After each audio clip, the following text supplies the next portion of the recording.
Bismillahirrahmanirrahim. Assalamualaikum warahmatullahi wabarakatuh.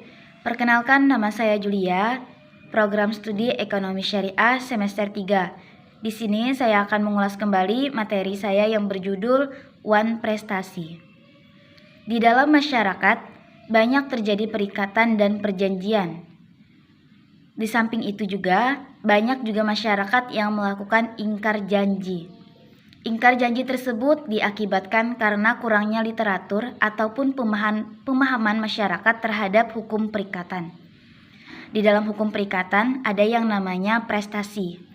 Prestasi merupakan suatu kewajiban yang harus dilakukan seorang debitur kepada seorang kreditur, di mana apabila prestasi ini tidak terlaksana, maka muncul istilah wan prestasi.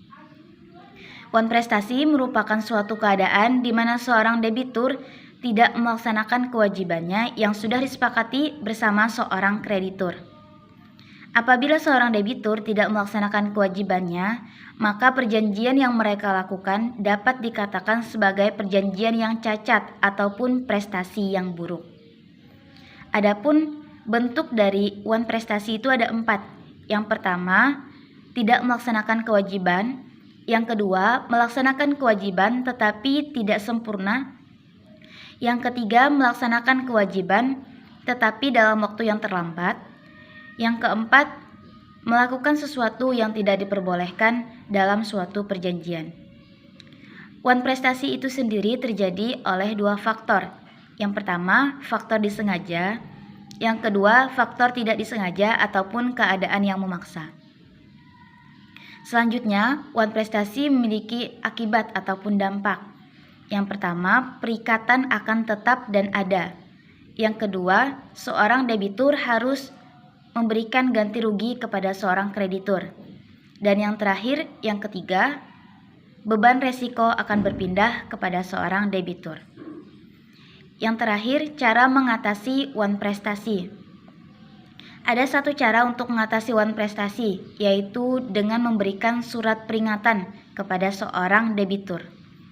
Surat peringatan ini biasa kita sebut dengan istilah somasi. Somasi biasa diberikan maksimal sebanyak 3 kali. Apabila sudah 3 kali diberikan kepada seorang debitur dan debitur masih tidak melaksanakan kewajibannya kepada seorang kreditur, maka perkara tersebut dapat kita bawa ke pengadilan.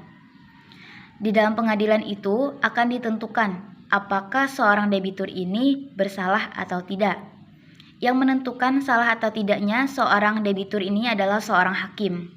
Seorang hakim yang menentukan salah atau benarnya seorang debitur harus memiliki sifat yang adil. Tetapi adil ini terbagi menjadi 2. Yang pertama, adil yang bersifat umum. Yang kedua, adil yang bersifat khusus. Adil yang bersifat umum itu dapat diartikan sebagai keadilan yang diberikan kepada semua orang tanpa melihat latar belakang seseorang itu berasal dari mana. Dan adil yang bersifat khusus merupakan keadilan yang diberikan kepada orang-orang tertentu saja.